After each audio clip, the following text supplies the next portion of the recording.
ठीक है, चलो प्रॉपर्टीज ऑफ मैटर में हम लोग मोर प्रिसाइजली मैकेनिकल प्रॉपर्टी देखेंगे। प्रॉपर्टी तो बहुत होती है, केमिकल प्रॉपर्टी भी होती है, बहुत सारी चीजें होती है, बॉइलिंग पॉइंट, फ्रीजिंग पॉइंट, फलना ढिकाना। हम लोग जिसको प्रॉपर्टीज ऑफ मैटर कहते हैं फिजिक्स में, उसका मतलब होता है मैकेनिकल प्रॉपर्टीज ऑफ मैटर।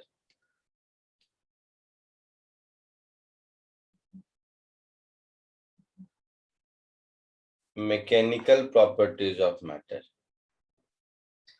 और मैकेनिकल प्रॉपर्टीज का मतलब क्या हुआ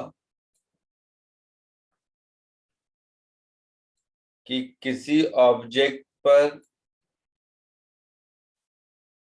फोर्स लगाएं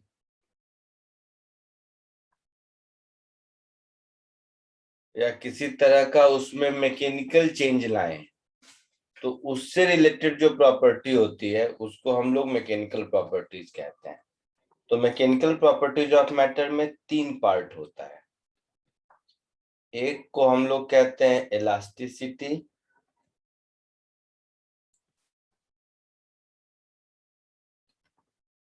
एक को हम लोग कहते हैं सरफेस टेंशन,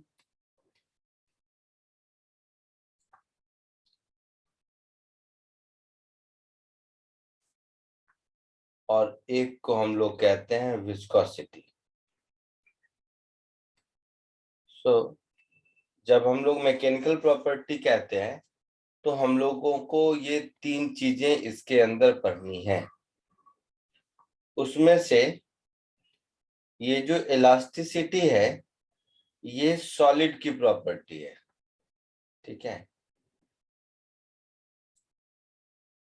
ये सॉलिड की प्रॉपर्टी है।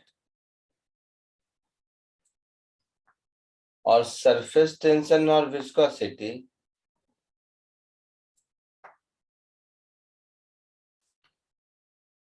ये लिक्विड्स बोलो या फ्लूइड बोलो उसकी प्रॉपर्टी है, ठीक है। तो इस चैप्टर का 3 सेक्शन होगा, इलास्टिसिटी, सरफेस टेंशन और विस्कोसिटी। ये बात समझ आई? Yes sir. हाँ सर। Yes sir. उसमें से सबसे पहले हम लोग आज नेक्स्ट 2 लेक्चर इलास्टिसिटी पढ़ेंगे। तो चलो आज इलास्टिसिटी स्टार्ट करते हैं। नाम सुना है इलास्टिसिटी का? Yes sir. क्या होता है?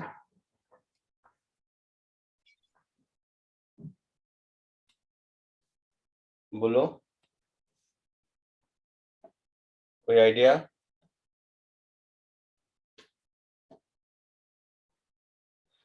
अच्छा, रबर इलास्टिक है, मालूम है? यस हाँ सर। रबर और स्टील में ज्यादा इलास्टिक कौन है? रबर। रबर। रबर। रबर। तो इसका मतलब है कि आप लोग जिसको इलास्टिसिटी समझते हो वो गलत है, स्टील ज्यादा इलास्टिक है, ठीक है। कैसे बताता हूँ, और ये पूछा हुआ क्वेश्चन है।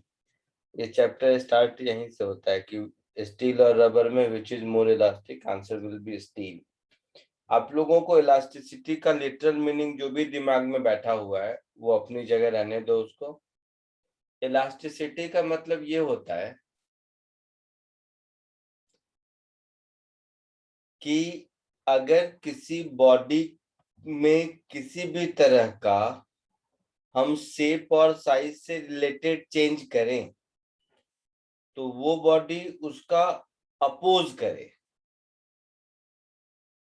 तो ये जो टेंडेंसी है जिसकी वजह से सॉलिड्स अपने शेप एंड साइज में किसी भी तरह के डिफॉर्मेशन या चेंज का अपोज करता है, इस प्रॉपर्टी को हम लोग इलास्टिसिटी कहते हैं। अपोज करने का मतलब ये हुआ कि जब भी आप फोर्स लगाकर उसमें किसी तरह का मैकेनिकल चेंज करने की कोशिश कर रहे हो तो उसके अंदर एक opposing that is restoring torque generate होगा, रेस्टोरिंग फोर्स जनरेट होगा जो उसको दोबारा अपने शेप में ला देगा। तो ऑब्जेक्ट की इस प्रॉपर्टी को इलास्टिसिटी कहते हैं।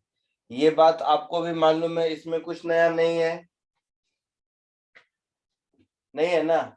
Yes sir. Yes sir.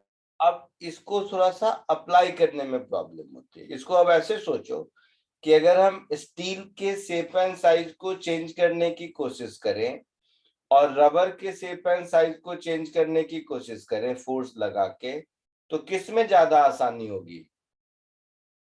Rubber में होगी ना?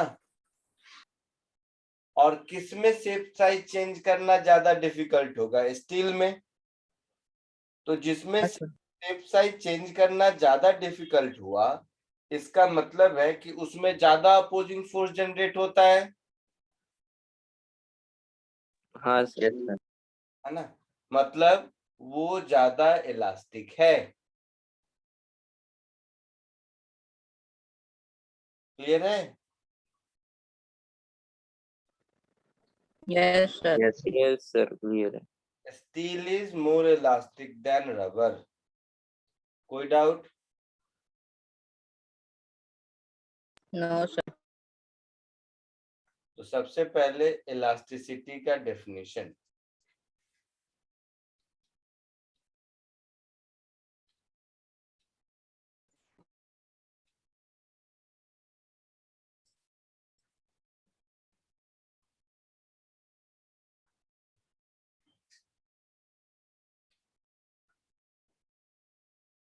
डेफिनेशन में आपको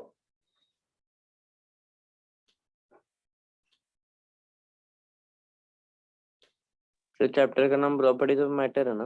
हाँ, properties of matter. SC. Verma की बुक में देखोगे तो शायद चैप्टर का नाम मिलेगा मैकेनिकल प्रॉपर्टीज ऑफ मैटर, ऐसा कुछ। ठीक है, अब देखो एक बार इस डेफिनेशन को ध्यान से देखिए कि by virtue of which body opposes any change in its shape and size. ये दिख रहा है?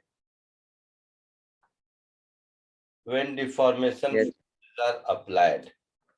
तो इस डेफिनेशन के पॉइंट ऑफ व्यू से ये इटसेल्फ सेल्फ एक्सप्लेनेटरी है, जिससे आप कह सकते हो कि steel is more elastic than rubber.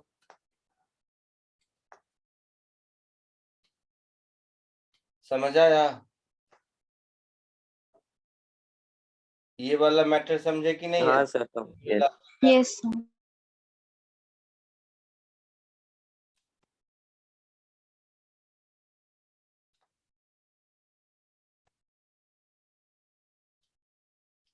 कोई दिक्कत यहाँ तक किसी को?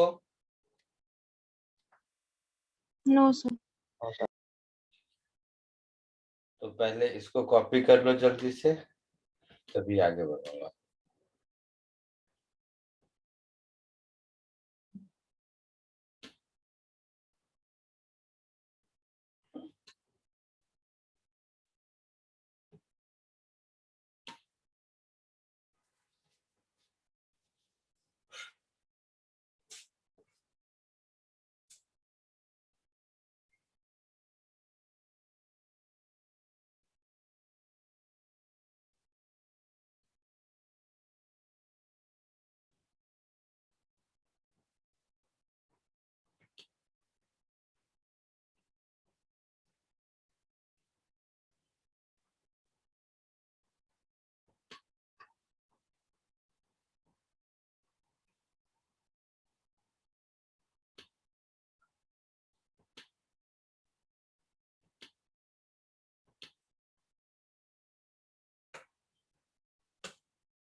हो गया, आगे बढ़ूं?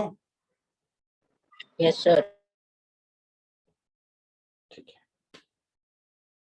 सर 1 मिनट होगा।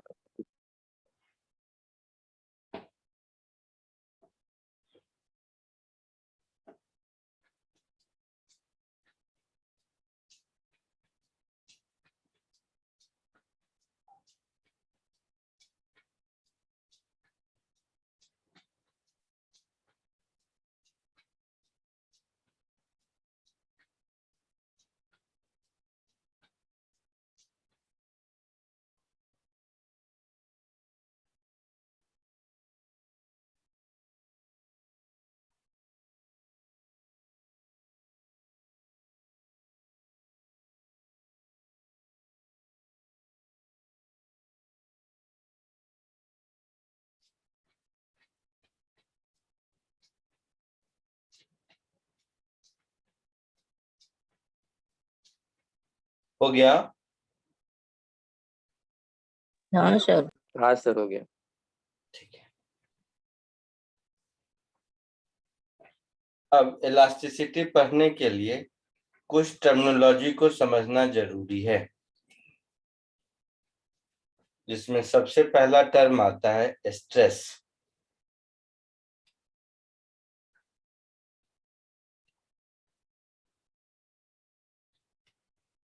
स्ट्रेस क्या होता है?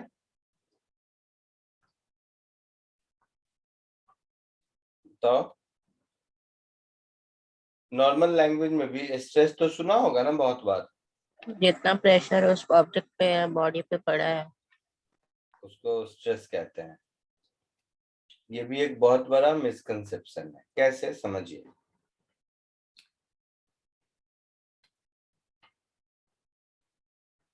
फिजिक्स के पॉइंट ऑफ व्यू से भी और ऐसे भी, स्ट्रेस कभी भी एक्सटर्नल फोर्स की वजह से नहीं होता है। जैसे सुनो, अब सब लोग ध्यान से सुनो। मान लो घर में पापा ने कहा कि पढ़ना है और तुम्हें पढ़ने का मन नहीं है, तो तुम अपोज करोगे,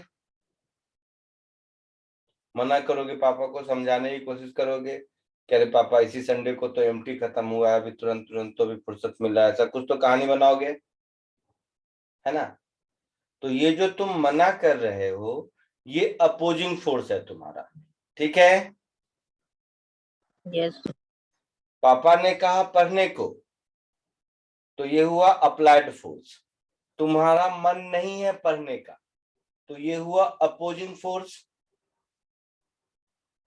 ठीक है? तो अब तुम्हें क्या होगा? स्ट्रेस होगा। ठीक उल्टा, पापा ने कहा पढ़ने को और तुम्हारा मन भी है पढ़ने को, कोई स्ट्रेस नहीं होगा? होगा? नहीं। तो ये दोनों एग्जाम्पल में अप्लाइड फोर्स तो सेम है, पापा ने कहा पढ़ने को। ये तो तुम्हारा मन है जिसकी वजह से स्ट्रेस हो रहा है, मतलब अपोजिंग फोर्स है तुम्हारा जिसकी वजह से स्ट्रेस हो रहा है। अगर तुम्हारा मन पढ़ने को अपोज नहीं करे तो कोई स्ट्रेस नहीं होगा ना।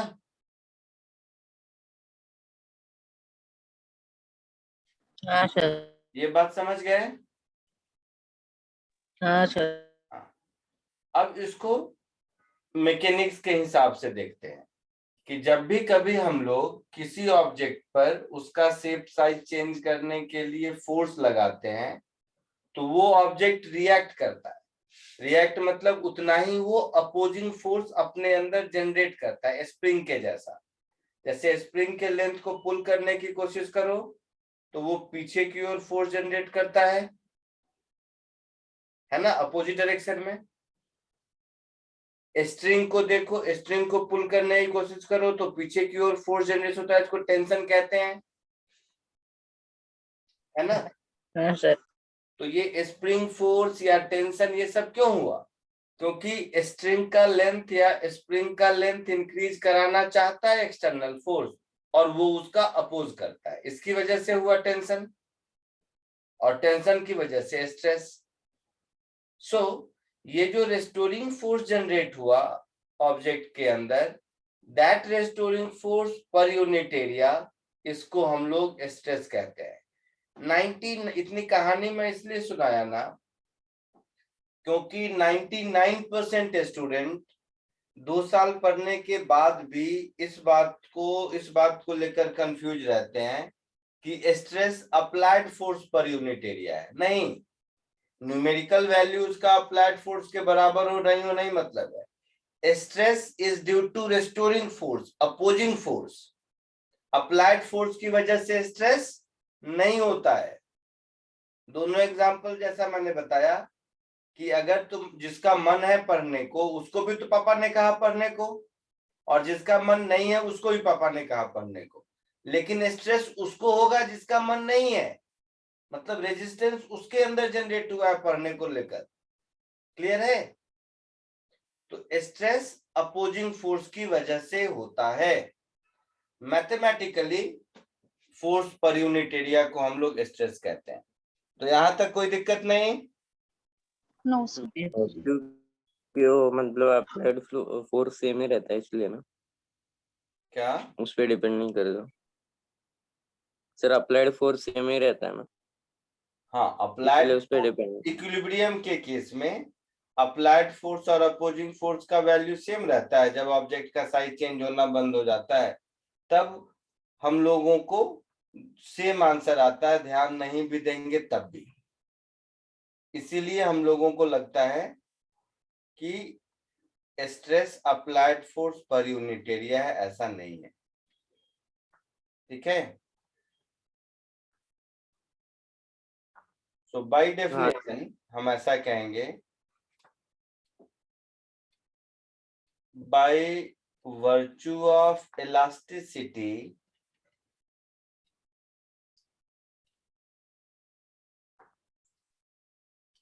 an opposing force,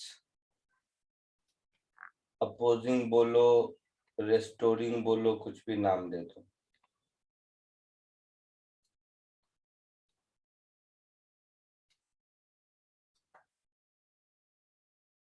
gets generated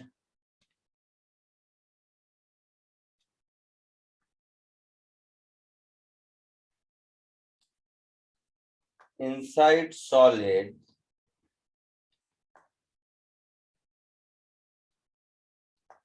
under action of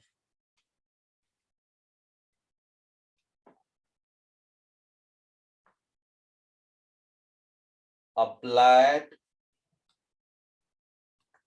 deforming force.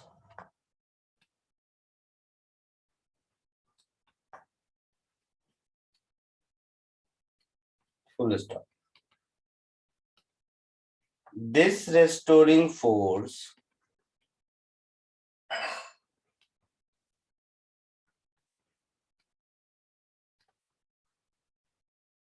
per unit area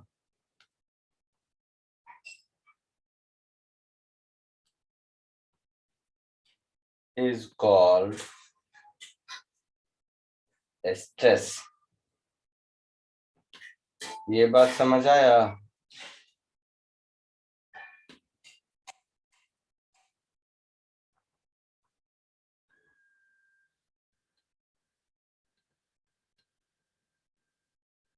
is called stress. So mathematically तो force per unit area ही होगा।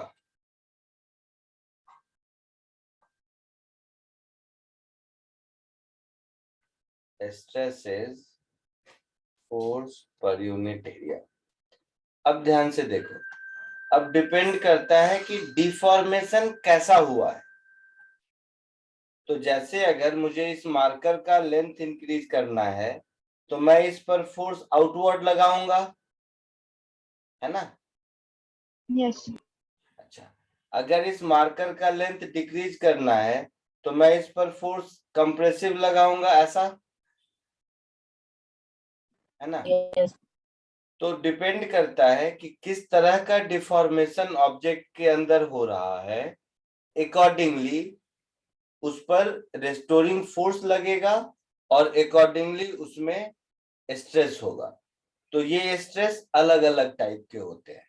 वो अलग अलग टाइप का स्ट्रेस क्या होता है ये मैं अभी बताता हूँ।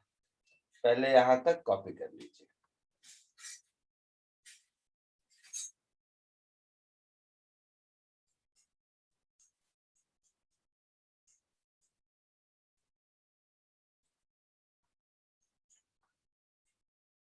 तो ये restoring for force per unit area is stress.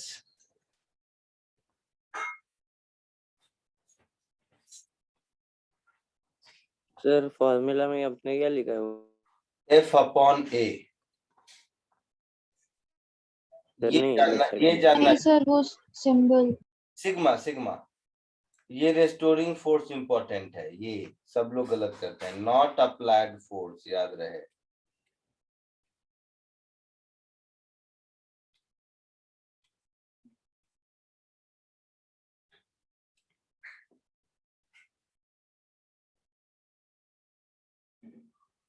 जल्दी इसको कॉपी कर लीजिए।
हो गया, आगे बढ़ूं?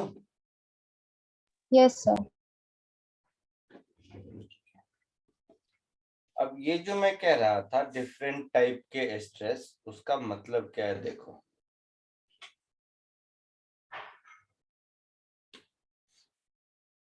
जैसे सपोज ये एक ऑब्जेक्ट है, ठीक है। इस ऑब्जेक्ट पर हमने फोर्स लगाया,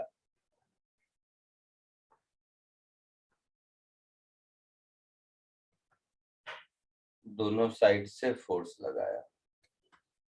मान लो ये एफ फोर्स है। तो थोड़ी देर में क्या होगा कि इस ऑब्जेक्ट का साइज छोटा हो जाएगा, ऐसा होगा। हाँ सर। ये एफ और ये एफ, यहाँ के बाद साइज छोटा होना बंद हो जाएगा।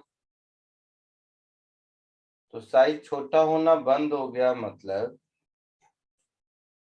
ये अपोजिंग फोर्स है, ये ब्लैक वाला, ये ब्लैक वाला अपोजिंग फोर्स एग्जैक्टली एफ के बराबर होगा, न कम न ज्यादा, ठीक है। हाँ सर। तो अगर इसका क्रॉस सेक्शनल एरिया ए है, ये वाला एरिया,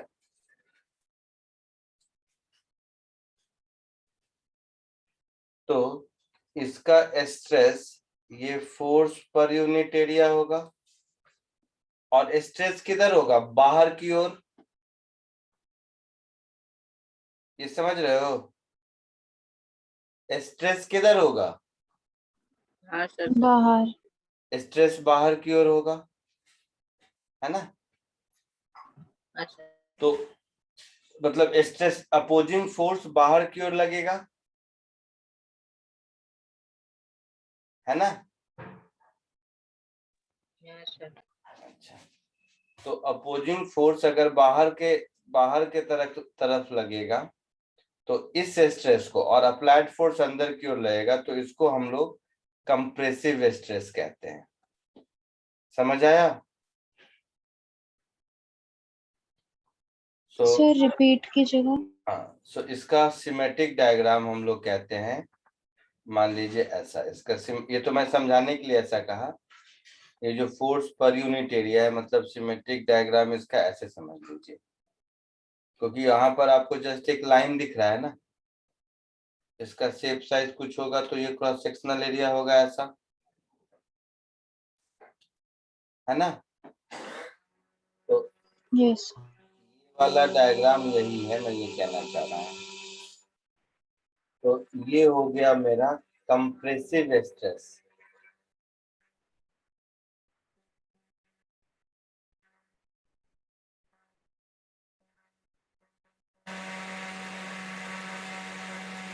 ये कंप्रेसिव स्ट्रेस क्यों होता है? Due to decrease in length और वॉल्यूम, है ना। ये बात समझ में आई? Due to Yes. Decrease in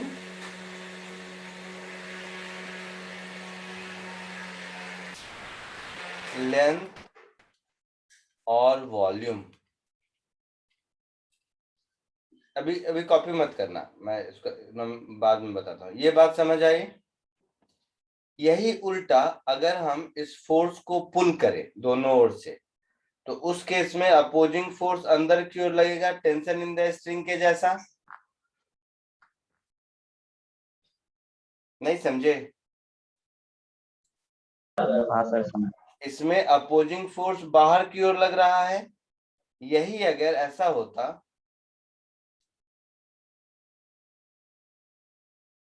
tension in the string ध्यान में रखो, तो टेंसाइल स्ट्रेस या स्प्रिंग को जब हम लोग लेंथ इंक्रीज करते हैं, ऐसा टाइप समझो। तो इस डायग्राम को अब ऐसा समझिए, सपोज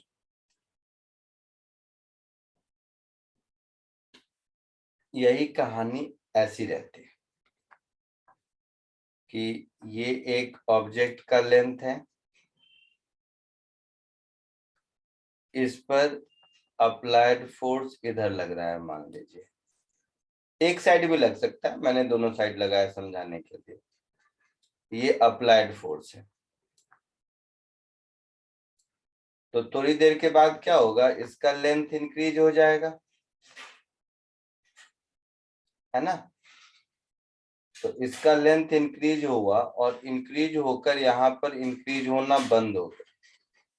इसका मतलब ये हुआ कि इसमें एक टेंशन जैसा अपोजिंग फोर्स जनरेट हुआ, जिस अपोजिंग फोर्स का डायरेक्शन इधर की ओर है, जिस अपोजिंग फोर्स का डायरेक्शन इधर की ओर है, टेंशन इन द स्ट्रिंग के जैसा, समझे। Yes sir. तो ये जो टी, मतलब टी मैंने लिखा क्योंकि ये टेंशन आप लोगों को लिखने की आदत है, बट यही वो अपोजिंग फोर्स एफ के बराबर होगा। तो इस केस में भी यही वाला फोर्स पर यूनिट एरिया, फॉर्मूला में कोई चेंज नहीं आने वाला है, ये आपका हो जाएगा स्ट्रेस।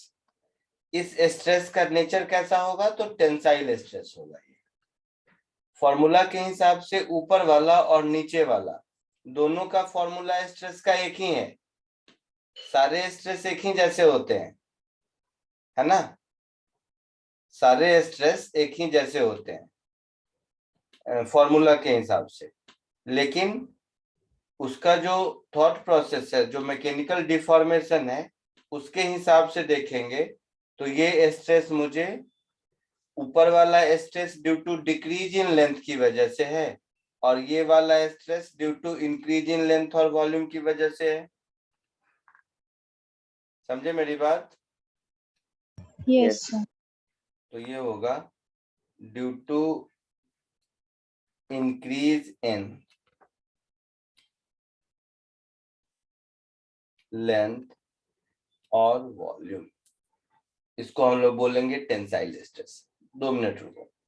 अब ये दोनों टेंसाइल स्ट्रेस हो या कंप्रेसिव स्ट्रेस हो, इन दोनों को हम लोग नॉर्मल स्ट्रेस कहते हैं। नॉर्मल इसलिए क्योंकि इन दोनों ही केस में जो रेस्टोरिंग फोर्स है वो एरिया ऑफ क्रॉस सेक्शन के नॉर्मल है। तो ये दोनों आपको समझाने के लिए मैंने 2 बनाया है, बट कैटेगरी वाइज ये दोनों एक ही हैं। इन दोनों को कंबाइन टुगेदर हम लोग नॉर्मल स्ट्रेस कहते हैं। क्लियर है। Normal stress yes. या लीनियर स्ट्रेस भी कहीं कहीं लिखा मिलेगा आपको, नॉर्मल स्ट्रेस और लीनियर स्ट्रेस। तो हम ऐसा भी कह सकते हैं कि नॉर्मल स्ट्रेस 2 टाइप के होते हैं, टेंसाइल और कंप्रेसिव। आई बात समझ में। Yes sir. अच्छा, अब किसी पर मान लो फोर्स सरफेस एरिया के टेंजेंशियल लगा, जैसे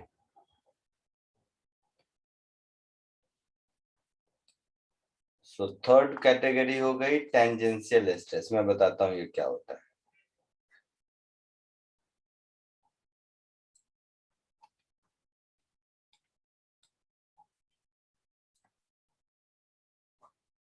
इस केस में फोर्स सरफेस एरिया के परपेंडिकुलर टेंजेंशियल लगता है।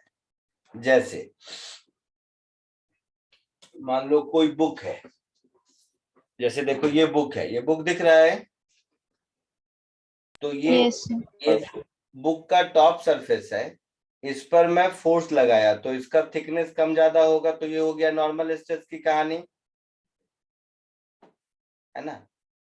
अब इसके सरफेस के परपेंडिकुलर डायरेक्शन में अगर हम फोर्स लगाएंगे, अगर इसके परपेंडिकुलर डायरेक्शन में फोर्स लगाएंगे मतलब ऐसे, तो देखो इसका क्रॉस सेक्शन टेढ़ा होता दिख रहा है। Yes sir.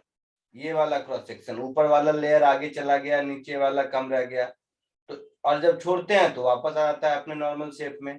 मतलब इसमें फोर्स हम जब टेंजेंशियल लगा रहे हैं तो इसमें इस तरह का डिफॉर्मेशन हो रहा है ना। तो इससे रिलेटेड स्ट्रेस को हम लोग टेंजेंशियल स्ट्रेस कहते हैं। जैसे अच्छा, तुम लोगों ने ध्यान नहीं दिया होगा, ये टेंजेंशियल स्ट्रेस एक ऐसी चीज है जो आप लोग सब रोज दिन यूज करते हो। इस प्रॉपर्टी को 2-3 एग्जांपल बता देता हूं। जैसे किचन में वो आलू छीलने वाला पिलर देखा है? Yes Yes. Yes sir. में देखोगे 2 ब्लेड रहते हैं, एक ब्लेड नीचे, एक ब्लेड थोड़ा उसके ऊपर तिरछा होके रहता है। तो जब आप आलू छीलते हो तो क्या होता है, नीचे वाला ब्लेड उसको सपोर्ट देता है और ऊपर वाला ब्लेड उस पर टेंजेंशियल डायरेक्शन में फोर्स लगाता है, तब जाके वो छिलता है। समझा कुछ? यस दोनों ब्लेड एक साथ साथ नहीं होते हैं। जैसे जैसे दूसरा कैंची है कपड़ा काटने वाला, तो सीजर को देखोगे, सीजर के दोनों ब्लेड एक दूसरे के ऊपर नहीं होते हैं, दोनों ऐसे गैप होता है दोनों के बीच में। तो जब आप इसके बीच में कपड़ा फंसाते हो और ऊपर से ये वाला ब्लेड चलता है, तो नीचे वाला जो सीजर का पोर्शन है वो इसको होल्ड करता है और ऊपर वाला इस पर परपेंडिकुलर डायरेक्शन में फोर्स लगाता है, तब सीजर कटता है। कपड़े के थिकनेस के क्रॉस सेक्शन को देखो तो आप टेंजेंशियल डायरेक्शन में फोर्स लगा रहे हो ना, और ऐसे खींच के काटेंगे, फाड़ेंगे, तो वो हुआ नॉर्मल स्ट्रेस। कपड़ा को सीधे ऐसे फोर्स लगा के फाड़ेंगे जिससे फटेगा नहीं, तो वो हुआ तुम्हारा नॉर्मल स्ट्रेस वाला काम है। लेकिन ऐसे उसके क्रॉस सेक्शन के परपेंडिकुलर डायरेक्शन में सीजर का वो फोर्स लगता है, तो वो होता है आपका टेंजेंशियल स्ट्रेस। समझे मेरी बात कुछ? या और चलो तुम लोगों के लाइक एग्जांपल, जो स्कूल में करते होगे कि नोटबुक के ऊपर वो स्केल डालते हो और नोटबुक के पेज को ऐसे खींचते हो तो फटता है, ये तो किया होगा सबने। Yes sir.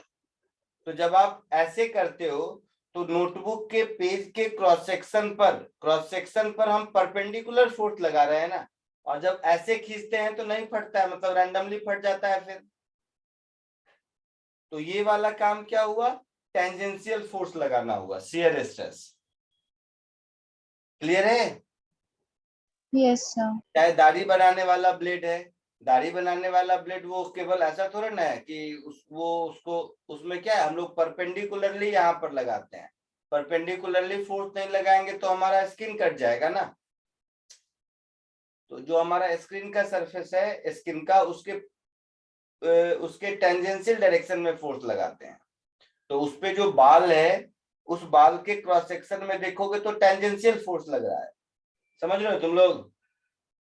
और वही स्किन के वही बाल को पकड़ के खींचे बाहर की ओर, तो ये हो गया नॉर्मल वाला फोर्स। तो नॉर्मल वाला फोर्स की यहाँ जरूरत नहीं है, यहाँ टेंजेंशियल फोर्स की जरूरत है। तो any which way, enough example हो गया। अब शायद आप समझ पाओ कि टेंजेंशियल स्ट्रेस होता क्या है।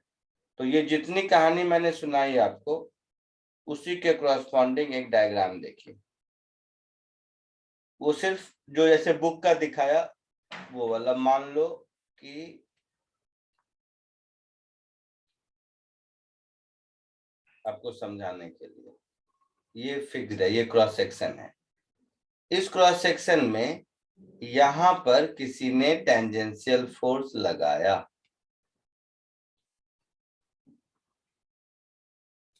तो क्या होगा, थोड़ी देर में इसका शेप साइज चेंज होकर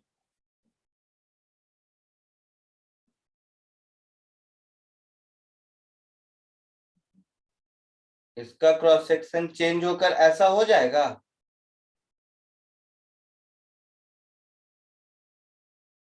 ये समझ आया? ऊपर फोर्स लगाएंगे तो इसका क्रॉस सेक्शन चेंज होकर ऐसा हो जाएगा।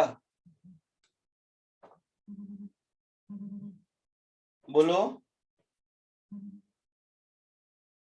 Yes, sir. तो इसका क्रॉस सेक्शन चेंज होकर ऐसा हो गया,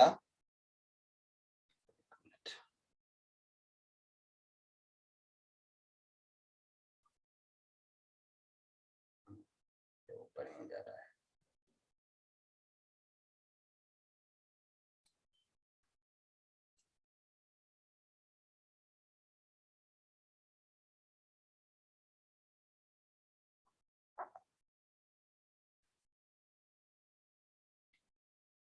और अब नहीं चेंज हो रहा है। इसका मतलब है कि इसके अपोजिट डायरेक्शन में,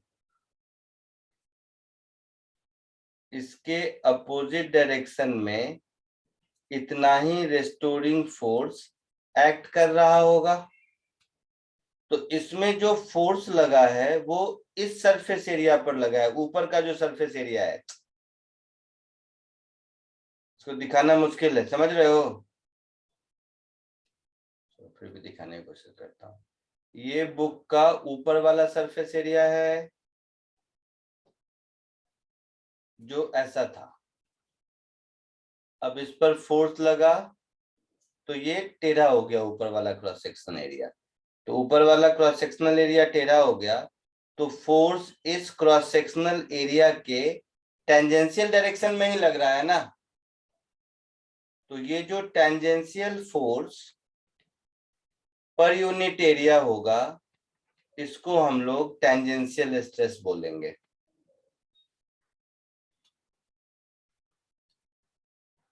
ठीक है, ये हुआ टेंजेंशियल स्ट्रेस। आई बात समझ में? Yes, sir. बोलो। Yes, sir. ठीक है, अच्छा एक और, अच्छा पहले इतना कॉपी कर लो, चलो उसके बाद। तो दो तरह के स्ट्रेस देखे, नॉर्मल स्ट्रेस और tangential stress. Normal stress further दो टाइप के होते हैं। स्ट्रेस का डेफिनेशन तो लिख चुके हो? हाँ, Yes, sir. तो नॉर्मल स्ट्रेस दो टाइप के होते हैं, कंप्रेसिव और टेंसाइल, और दूसरा टेंजेंशियल स्ट्रेस। कंप्रेसिव या टेंसाइल दोनों में से कोई भी स्ट्रेस है, ये स्ट्रेस होता है जिसमें कि फोर्स सरफेस एरिया के नॉर्मली लगता है, इसलिए इसका नाम है नॉर्मल स्ट्रेस। और इसमें फोर्स सरफेस एरिया के टेंजेंशियल लगता है, तो इसका नाम है टेंजेंशियल स्ट्रेस। ठीक है, कॉपी कर लो।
हो गया?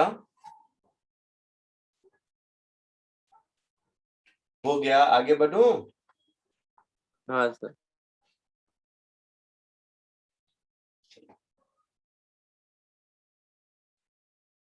एक तीसरा स्ट्रेस होता है जिसको बोलते हैं वॉल्यूम स्ट्रेस।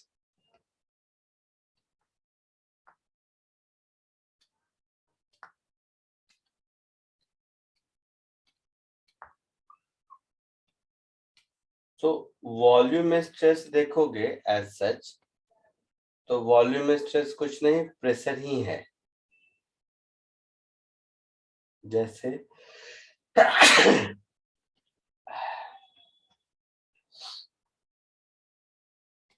सपोज, कौन सा साइज लूं, तो मैं यही साइज लूंगा।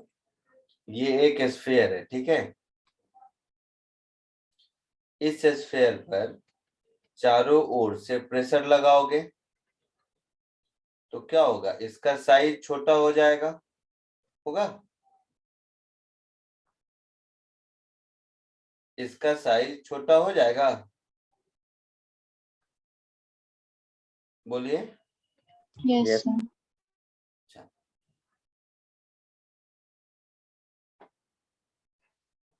जब इसका साइज छोटा हो जाएगा, मतलब इसके अंदर से और फर्दर छोटा नहीं हो रहा है, मतलब इसके अंदर का प्रेशर P और बाहर का प्रेशर P इक्वल हो गया, नहीं तो और छोटा होता है ना। तो ये Yes. इनसाइड प्रेशर है। अब मतलब इनसाइड मतलब इस केस में हम कंप्रेस कर रहे हैं, एक्सपेंड करते तो उल्टा होता। तो ये जो इनसाइड प्रेशर है ना, ये इनसाइड प्रेशर वॉल्यूम स्ट्रेस हो गया। ये जो इनसाइड प्रेशर है, यही ये प्रेशर बाय डिफॉल्ट फोर्स पर यूनिट एरिया ही है। तो ये जो इनसाइड प्रेशर है, यही हो गया आपका वॉल्यूम स्ट्रेस।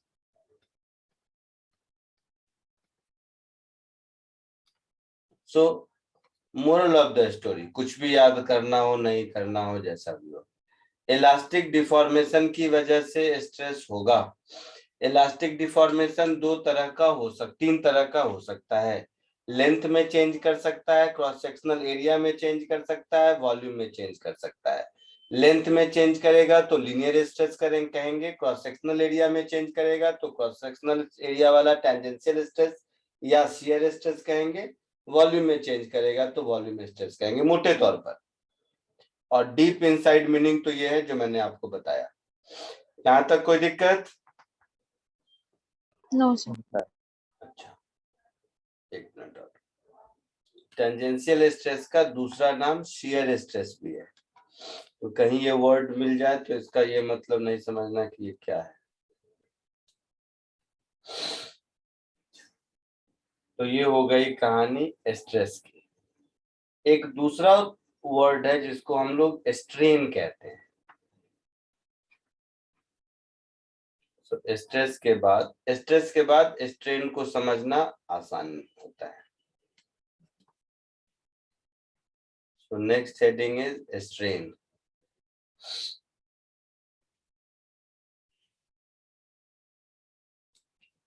अब देखो, एक्सटर्नल फोर्स की वजह से चेंज तो होगा, है ना। या तो लेंथ चेंज होगा, या एरिया चेंज होगा, या वॉल्यूम चेंज होगा। तो जब लेंथ चेंज होगा उसको हम लोग बोलेंगे लीनियर स्ट्रेन। लीनियर स्ट्रेन मेरा हो जाएगा change in length upon original length. Common sense है। दूसरा, वॉल्यूम स्ट्रेन, मसल में कहते हो ना जिम में कि मसल में स्ट्रेन आ गया है, तो मसल अपने नेचुरल लेंथ से ज्यादा खींच जाता है ना, तो स्ट्रेन आ जाता है, यही कहानी होती है। Volume strain, change in volume upon original volume. और तीसरा शियर स्ट्रेन। अब ये शियर स्ट्रेन देखने में लगता है कि change in area upon original area होगा, ऐसा नहीं है। शियर स्ट्रेन क्या है, या टेंजेंशियल स्ट्रेन मोर प्रिसाइजली, तब समझोगे।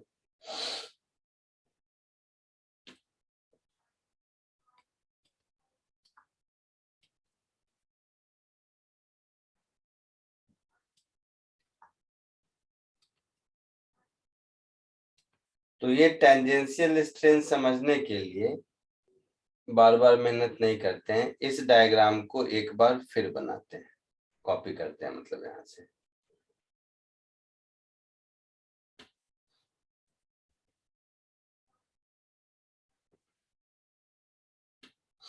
इस डायग्राम को यहाँ से कॉपी करते हैं। तो जो टेंजेंशियल स्ट्रेन होता है वो क्या होता है, देखिए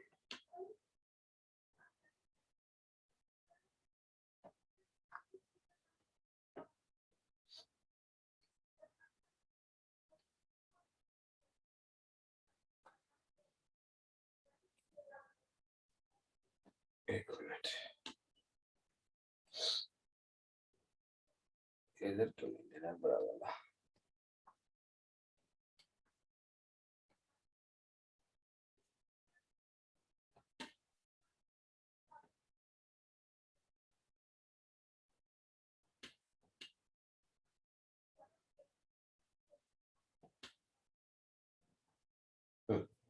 ऐसे समझो,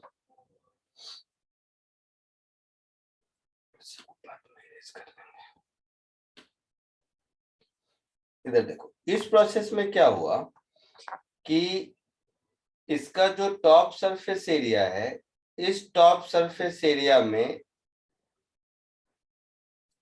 एक्स का चेंज हुआ, अपनी जगह से एक्स लेंथ आगे चला गया, और ये हाइट एच है।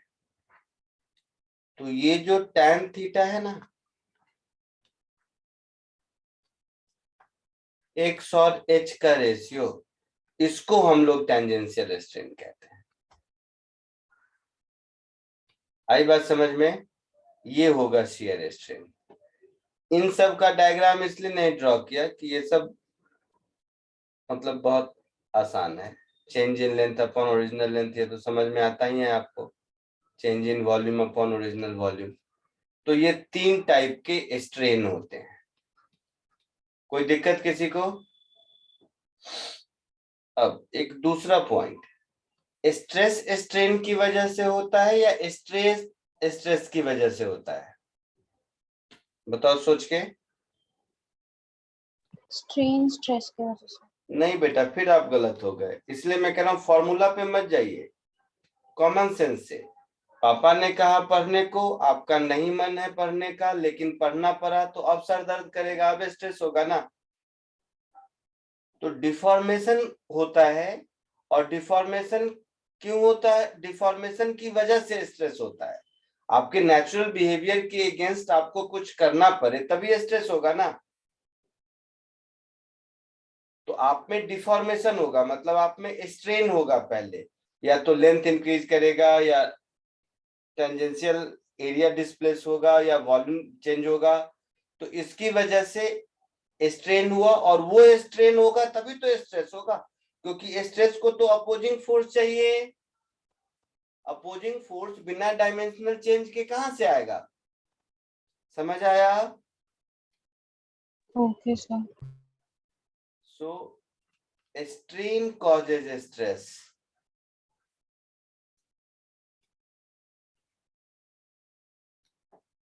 समझने के लिए बहुत ये इंपॉर्टेंट चीज है, नॉट अदर वे राउंड।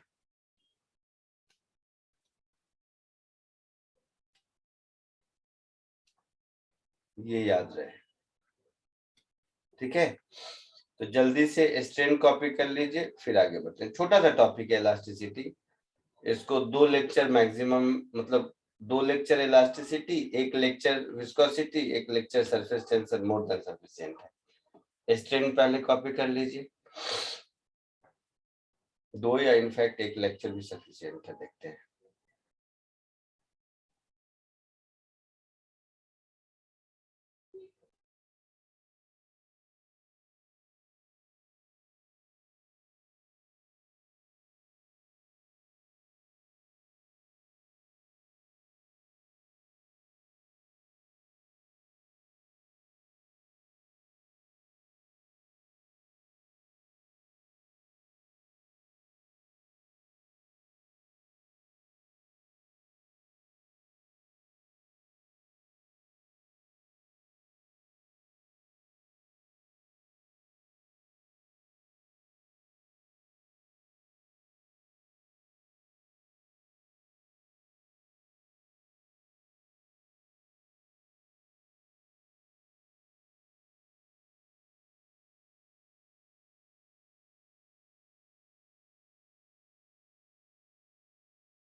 लिख लिया सबने?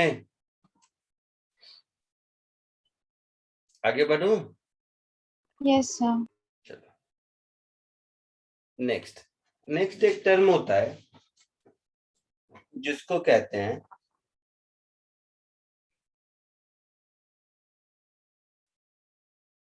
Hooke's law.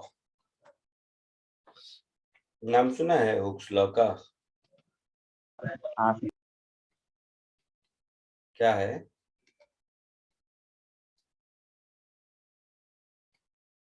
हुक्स लॉ के हिसाब से within elastic limit stress is proportional to strain.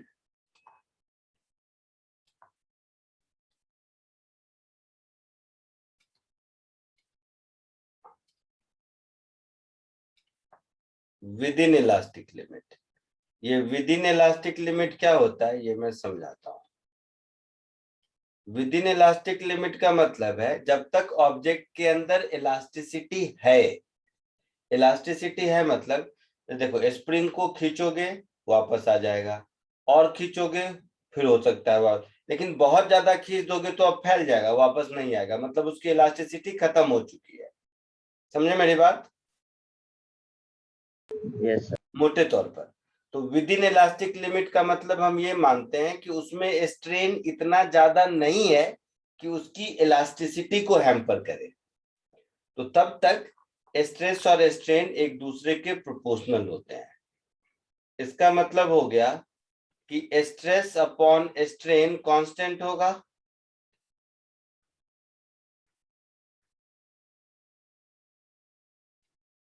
है ना, और स्ट्रेस अपॉन स्ट्रेन जो कांस्टेंट होता है इसको हम लोग इलास्टिक कांस्टेंट कहते हैं।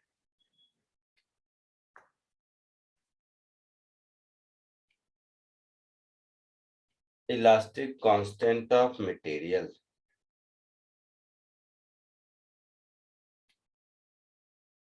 ठीक है।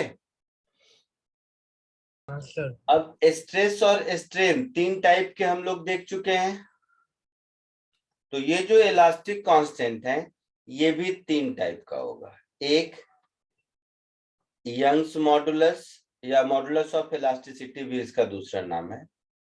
Elastic constant of material known as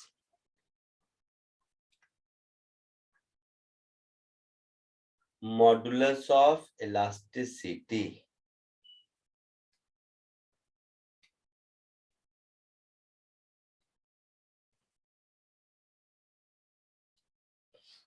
तो ये मॉडुलस ऑफ इलास्टिसिटी हर मटेरियल का अलग अलग होता है।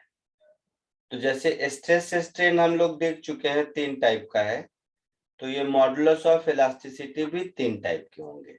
अगर नॉर्मल स्ट्रेस स्ट्रेन लेंगे तो उसको यंग मॉडुलस कहते हैं। टेंजेंशियल स्ट्रेस स्ट्रेन लेंगे तो उसको कोएफिशिएंट ऑफ रिजिडिटी कहते हैं, और वॉल्यूम स्ट्रेस स्ट्रेन लेंगे तो उसको बल्क मॉडुलस कहते हैं। तो सबसे पहला Young's modulus.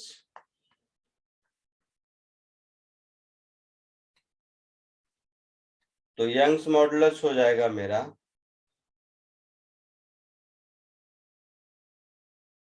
Linear stress upon linear strain. Linear stress upon linear strain.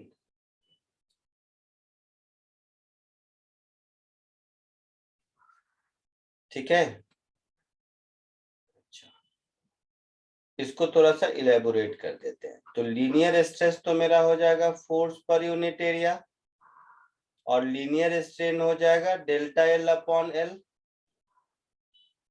हो गया ऐसा? तो यहां से जो F मुझे मिलेगा, ये F क्या होगा, अपोजिंग फोर्स होगा ना। तो F को लिख सकते हो Y into a upon l into delta l, ऐसा लिख सकते हैं। यस तो यही आपका, जिसको टेंशन इन द स्ट्रिंग बोल दो, स्प्रिंग फोर्स बोल दो, ये सब वही है, ठीक है। और जो स्प्रिंग कांस्टेंट के कहते हो वो यही है, कुछ और नहीं। वो जो स्कूप पढ़ते रहते थे ना इससे पहले चैप्टर तक, स्प्रिंग कांस्टेंट के, तो स्प्रिंग एक्चुअल में क्या है, तभी होता था ना स्प्रिंग फोर्स के इनटू डिफॉर्मेशन डेल्टा एक्स, समझ रहे हो? बोलो। Yes, sir. तो F इज इक्वल टू के एक्स का के यही है, ये हुआ यंग्स मॉडुलस। दूसरा टर्म होता है bulk modulus.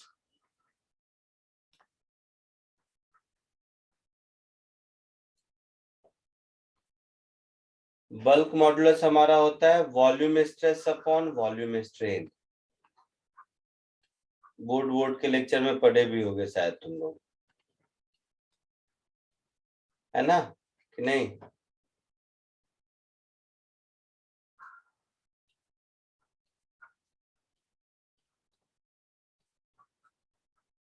Volume stress upon volume strain, इसको हम लोग बल्क मॉडुलस कहते हैं, ठीक है। वॉल्यूम स्ट्रेस तो प्रेशर होता है, वॉल्यूम स्ट्रेन समझ रहे हो ना तुम लोग कि नहीं? यस तो जैसे गैस के लिए करते हो ना, ये हो जाएगा minus dp upon dv by v। तो गैस के केस में लिखते हैं हम लोग b is equal to minus V dp by dv। Minus sign इसलिए कि प्रेशर इंक्रीज हुआ है तो वॉल्यूम डिक्रीज होगा एंड ऑल। तो गैस के केस में ये वाला फॉर्मूला यूज करते हैं, ये बल्क मॉडुलस है और कुछ नहीं, ठीक है। तो एनीवे बल्क मॉडुलस का general definition volume stress upon volume strain. और थर्ड होता है coefficient of rigidity.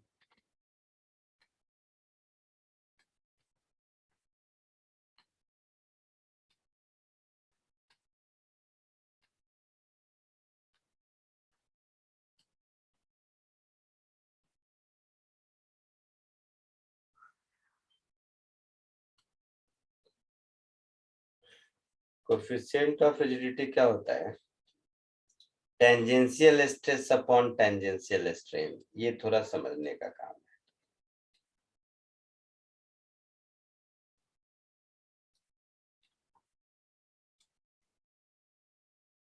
Tangential stress upon tangential strain.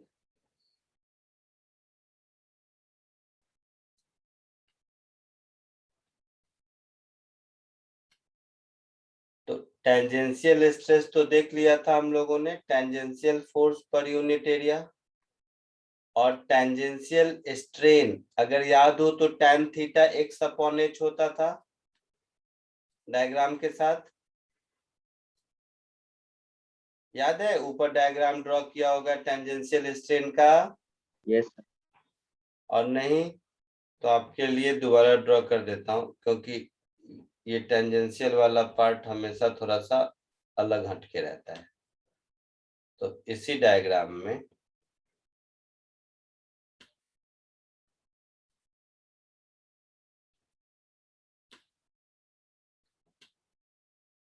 ये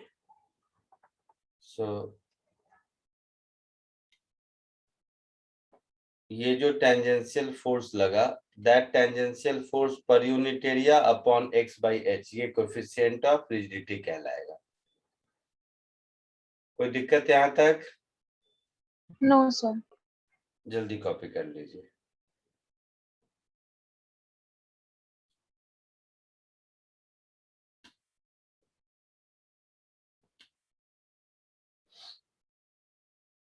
और जैसे हो जाए आवाज देना उधर से, हो गया सर, ताकि मैं भी कुछ काम में लग जाता हूँ, फिर याद आता है।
Done sir.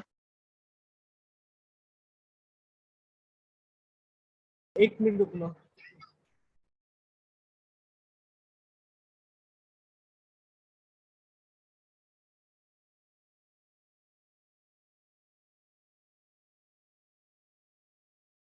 हो गया? सर एक मिनट।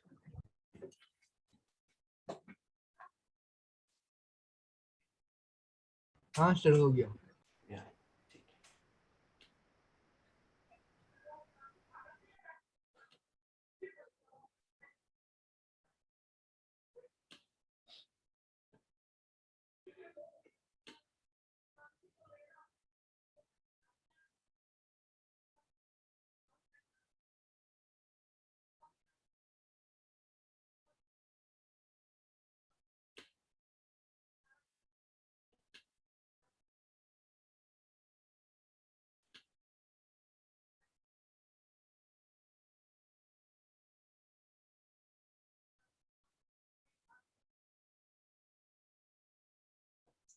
एक दो क्वेश्चन करते हैं।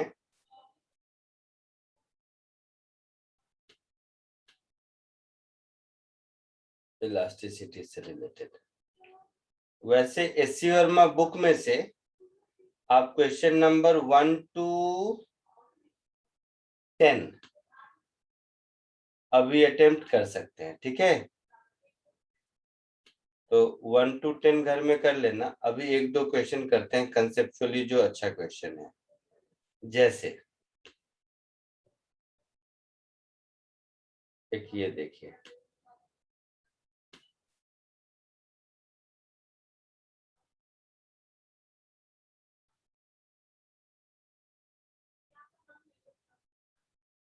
ये वाला दूं या वो सोचता हूँ। चलो पहले ये वाला देखो।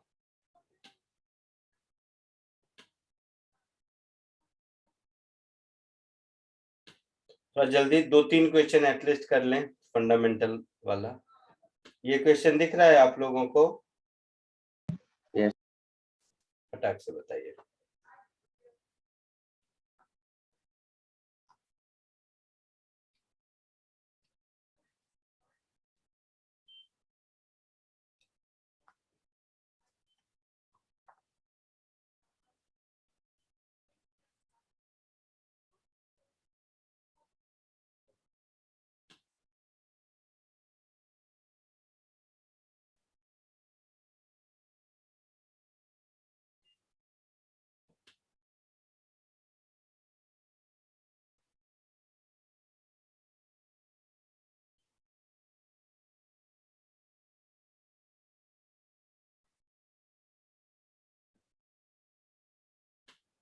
इसमें स्टील और कॉपर इन दोनों के यंग्स मॉडुलस की जरूरत पड़ेगी आपको, ठीक है?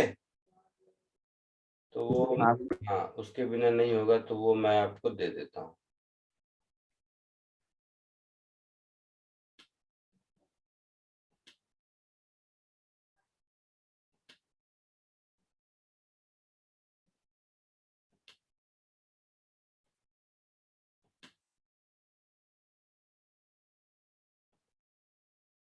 ये हो गया यंग्स मॉडुलस ऑफ स्टील और कॉपर। तो स्टील का दिया, कॉपर का भी देता हूँ।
जल्दी बोलिए।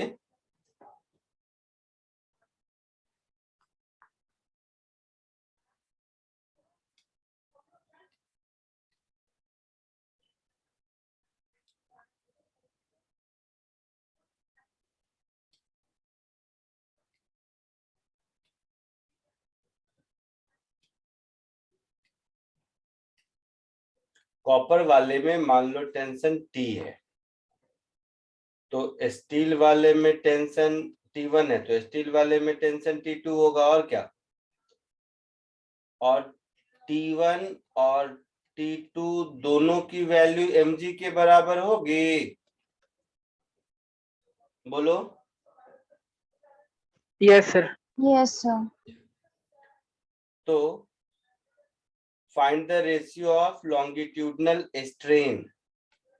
क्रॉस सेक्शनल एरिया सेम है लिखा है, तो क्रॉस सेक्शनल एरिया सेम है, टेंशन सेम है, मतलब स्ट्रेस सेम है ना? बोलो। और स्ट्रेस क्या होता है? y times strain, so y1 into strain 1 is equal to y2 into strain 2, ऐसा होगा। स्ट्रेस अपॉन स्ट्रेन y होता है ना बेटा। Yes, sir. So first wire में स्ट्रेन अपॉन सेकेंड वायर में स्ट्रेन, इसका रेशियो y2 अपॉन y1 होगा।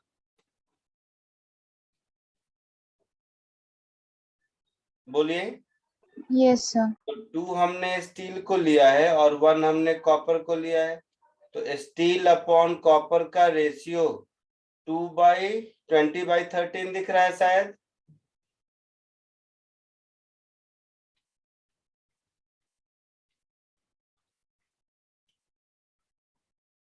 आया समझ में?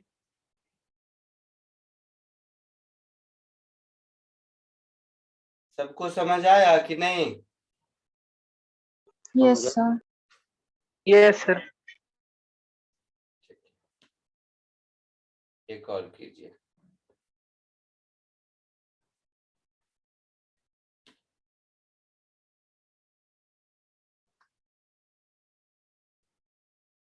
आगे बढ़े।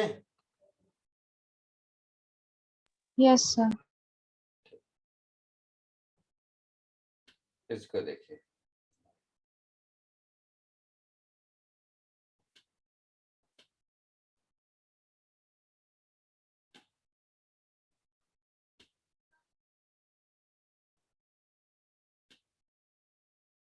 इसको करो, कोई कैलकुलेशन नहीं है, सब सिंबल के फॉर्म में ही दिया हुआ है।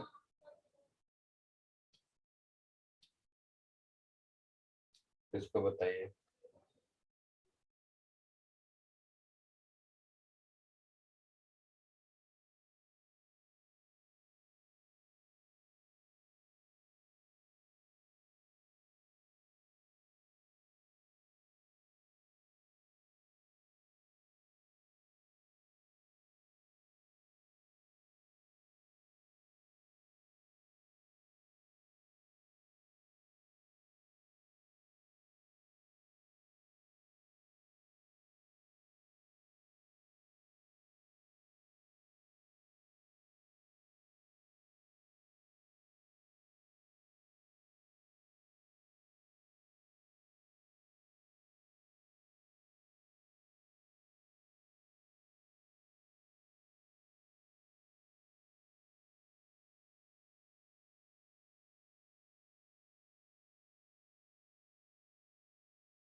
बोलो आया आंसर?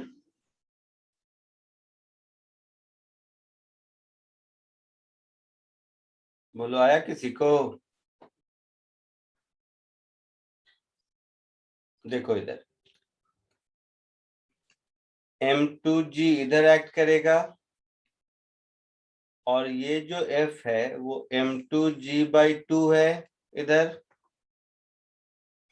स्ट्रिंग में टेंशन मान लो T है तो T इधर और T इधर, ऐसा होगा।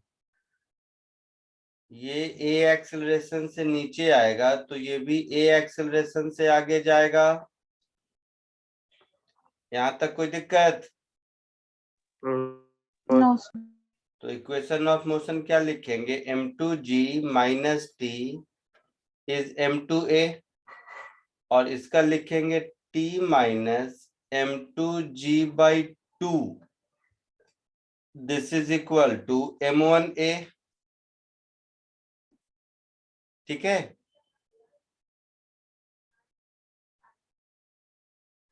हम लोगों को T ढूंढना है तो इसको ऐड करके A निकाल लेते हैं और A को किसी एक में पुट कर देंगे तो T मिल जाएगा।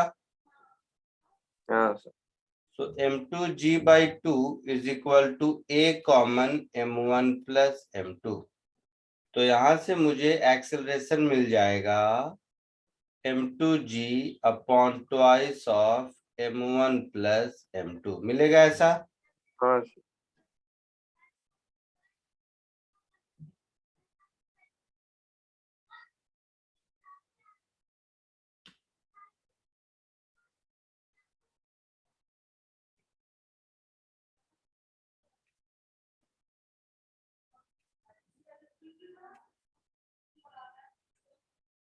So T minus M2G/2 is equal to M1A है, that is M1 M2G upon twice of M1 plus M2। तो यहां से T मुझे मिल जाएगा। हाँ M2G/2 कॉमन हो गया तो 1 plus M1 upon M1 plus M2 ऐसा होगा। यस।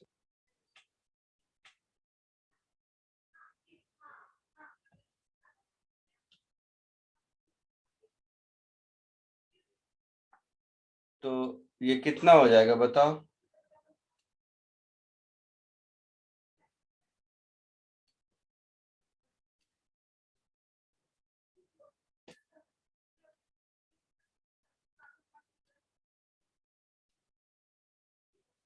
ये हो गया टेंशन इन द स्ट्रिंग, हो गया।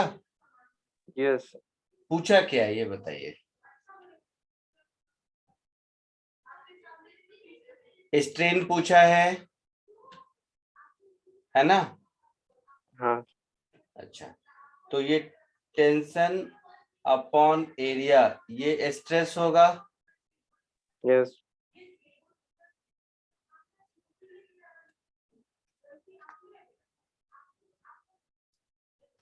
स्ट्रेन क्या होगा? Stress upon Y. यस। तो स्ट्रेस अपॉन वाई मतलब tension T upon A Y. हाँ। टेंशन टी की वैल्यू इसमें सब्स्टिट्यूट कर देंगे तो ये मेरा आंसर आ जाएगा M2 into 2M1 plus M2 into G upon 2AY M1 plus M2 answer. आया समझ में? हाँ सर। इसको कॉपी कर लीजिए।